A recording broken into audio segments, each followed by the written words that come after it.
Okay, so here we are. We're about to make a nice, delicious Louisiana duck gumbo.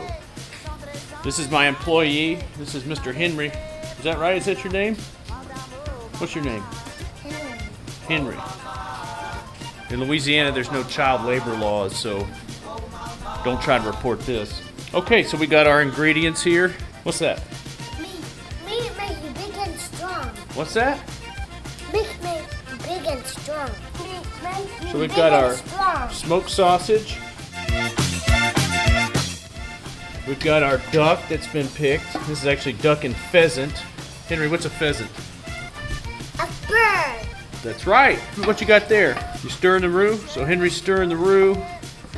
We've got a head of garlic, tablespoon of parsley, 3 bundles of green onions or shallots. We've got 3 large onions, and then we got 2 packs of okra.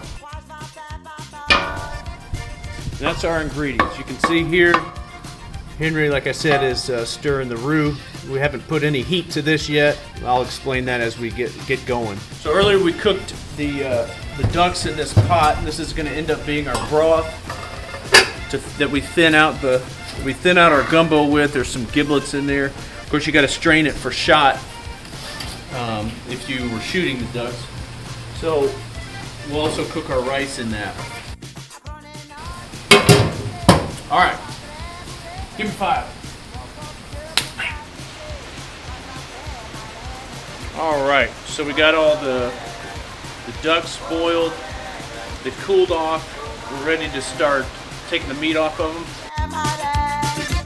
So that's what we've got here. We've got duck and pheasant. We're gonna pluck all the fat and meat off and keep that and put that in the gumbo.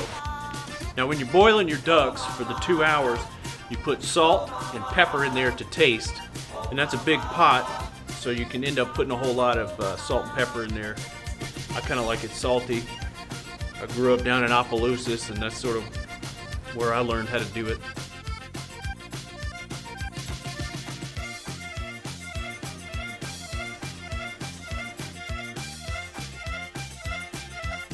Peanut oil, flour, and heat, and a lot of time, and you've got a roux. Now, Tony Chachere's makes an instant roux, which is pretty good.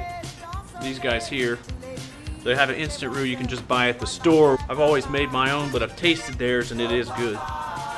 Okay, so the roux is moving. You always just want to keep your little wooden spoon stirring the bottom of the roux. You want your fire at about a medium, kind of medium-low heat. You can see it's kind of an off-white cream color. Once you start getting darker, like peanut butter, you're headed in the right direction. But we're going for something kind of chocolatey, like Nutella, sometimes even a little bit darker. So once you start your roux, you're stuck with it. You're sitting here cooking. You can't walk away from it. If the phone rings, you just leave it. Barring the death of a very close relative, you got to stick with your roux. Without a good roux, you just sort of made a goulash or a soup. It's not gumbo. Okay, so you can see now that this is getting darker. It's getting kind of like peanut butter.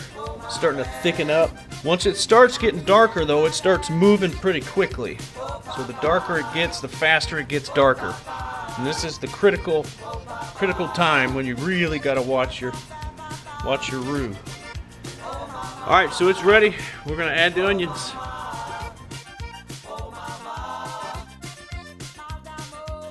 And that's when the smoke starts rising. You get a big billow of steam and smoke come up.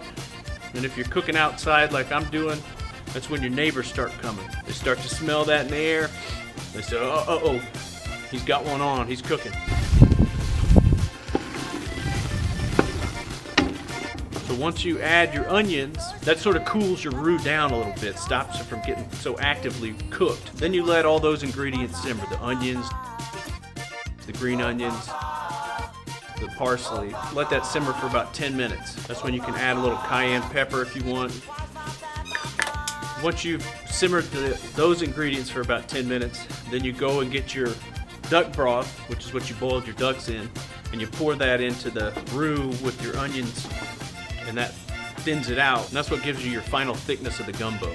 Once you've added your duck broth, that's when you add your sausage, your duck meat, and the cut okra. You taste that, and you see how it tastes. You can add Tony's at that point, or more salt, or some of your secret spices, whatever you want to use to sort of make it your own gumbo. So this gumbo will be ready to eat in about 3 or 4 hours after the okra are nice and soft. Gumbo tends to be better though as leftovers. So tomorrow is actually when this is going to be eaten. So this will eat up pretty good tomorrow. There's probably about 30 people, depending on how hungry they are. This should feed them.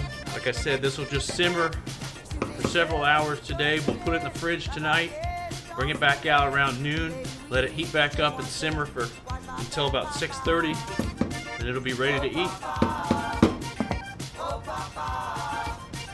C'est bon.